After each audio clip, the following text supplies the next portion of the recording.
జగిత్యాల నుంచి వచ్చిన వాళ్ళ సంఘం ఉపాధ్యక్షులు చిన్నన్న గారు వేదిక మీద రావాల్సిందిగా కోరుకుంటున్నారు. అధ్యక్షత వహిస్తున్నటువంటి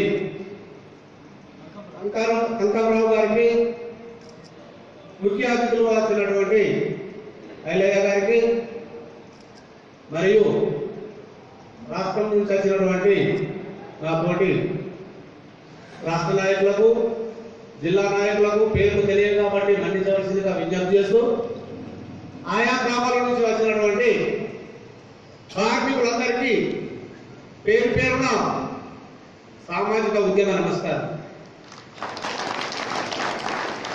కార్మికులు అంటే ఈరోజు కేంద్ర రాష్ట్ర ప్రభుత్వాలకు గుర్తింపు లేకుండా ఉన్నటువంటి సమస్య మనకు దారిద్ర్యంగా ఏర్పడినది.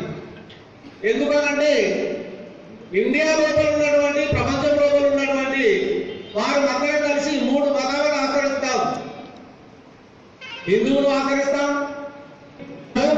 దీనికి సంబంధించి సంఘాలన్నింటినీ ఏకం చేసి దీనికి దిశానిర్దేశం చేయాలని నేను కోరుకుంటున్నాను.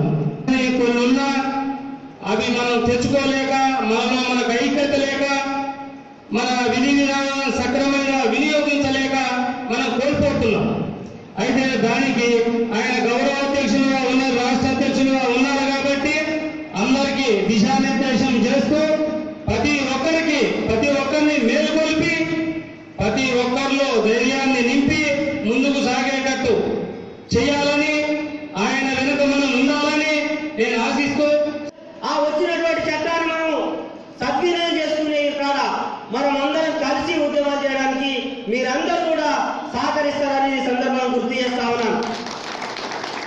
పోతే మనం చేస్తున్నటువంటి ఉద్యమంలో భాగంగా ఇప్పుడున్నటువంటి తెలంగాణ ముఖ్యమంత్రి గారికి, లేబర్ మినిస్టర్ గారికి చాలాసార్లు కలిసి చెప్పినాం.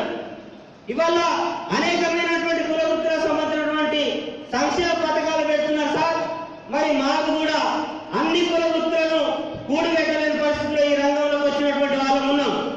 చెప్పులు కుట్టని మరి వల్లే కాదా నిజమేలే, బట్టలు నేసరి సాలొల్లే కాదా నిజమేలే, దండి కొట్టని కోమటోడే కాదా నిజమేలే, గంట ఊపేది బాపన్నోడే కాదా నిజమేలే. అవునా కదా? అయితే ఒక ససపరు ఇవన్నీ ఆ కుల వృత్తులు అన్ని కూడా పనిచేయమైన గొడ్డు కాసేటువంటి పరిస్థితులు ఉన్నదా అంటే ఇవాళ వాళ్ళు ఎవరు ఆ రంగంలో లేరు. కానీ 2 కులాలు అప్పటికి ఇప్పటికీ ఎప్పటికీ కొనసాగేటి 2 కులాలు ఉన్నాయి. అదేమిటి? దండి కొట్టని కోమటోడే కాదా, అదైతే మారలేదు. అవునా కదా? కోమటంలో వృత్తి మారినట్టుగా, లేకపోతే వీళ్ళు పనిచేస్తానికి కొన్ని కోమటని లేచిన వాడు ఉన్నారు ఎవరన్నా? ఇంకా కోమటైన లేనే లేడు కదా. మరి బాపనాయన ఉన్నాడా? ఈ దేవుళ్ళ గుళ్ళు ఉన్న రోజులు బాపనాలకు గిరాకీ తక్కువ ఉండదు. వాళ్ళు ఏడుగోరు ఆనే ఉంటారు, ఏ వృత్తి వారు. కానీ మన వృత్తులు పోయినాయి. ఇక్కడ ఉన్నటువంటి సబ్బండ కులాలకు సంబంధించినటువంటి వృత్తులు అన్ని పోయినాయి. అన్ని పోయిన తర్వాత తెలంగాణ ప్రభుత్వం మళ్ళీ ఏమంటున్నాడు? ముఖ్యమంత్రి గారు మళ్ళీ ఏమంటున్నాడు? గొడ్డు కాసుకున్నటువంటి గొడ్డు కాసుకోవాలి, బండ్లు కాసుకున్న బండ్లు కాసుకోవాలి, చేపలు పట్టేటువంటి చేపలు పట్టాలి. ఇక మళ్ళా ఆ కమ్మకత్తి వేసుకొని ఎరకలలో మొత్తం అడిగి పోవాలి, మొత్తం బుట్టలు తయారు చేయాలి. బుట్టలు వేసే పద్ధతి పోయింది కదా. బుట్టలో వేసే పద్ధతి ఉందా?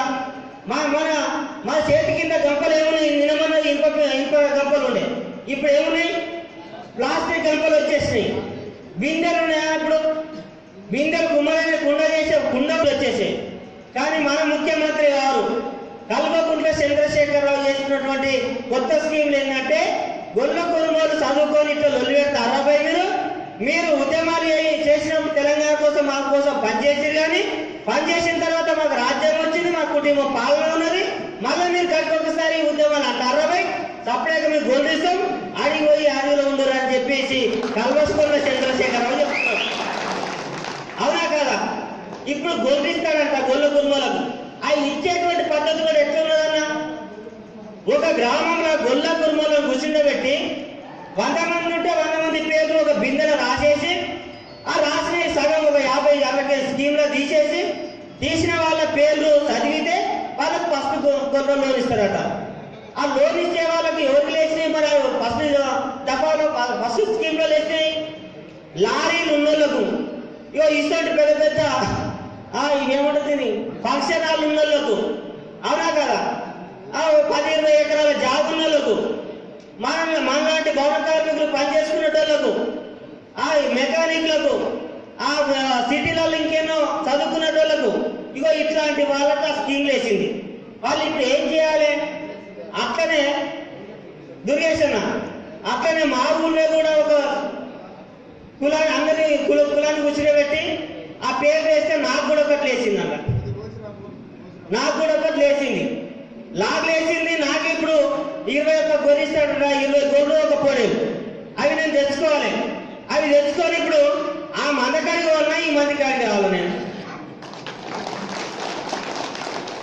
మందకాడికి కావాలన్నా నేను మందికాడికి కావాలంటే నీకు కాదు, నేను చూసుకుంటున్నావు అన్న.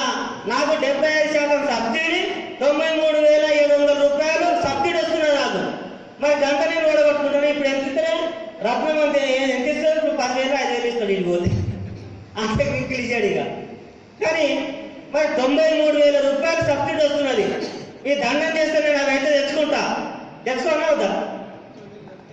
అంటే మీ బాధ తెచ్చుకుంటే బొరకాడికి పోతాడేమో, ఈ మన మాట్లాడడం ముచ్చ చెప్తానికి వస్తాడని మీ బాధ ఉన్నది. కానీ మీ దగ్గరికి వస్తా, మీ దండం చేస్తా, గొడ్డు తెచ్చుకుంటా, కట్టుకోలకు అమ్ముకుంటా, మీ దగ్గరికే వస్తా. నా పని అంతే కాదు. ఇప్పుడు అంటే నేను గొడ్డు కాసే పరిస్థితిలో లేను కదా. మా అయ్య మా తాతయ్య ఎవరో ముత్తాతలు కాసారు. కానీ ఇప్పుడు నేను కాదు, మా పోరాడు కాయాడు. ఇప్పుడు నేను ఏం చేయాలి?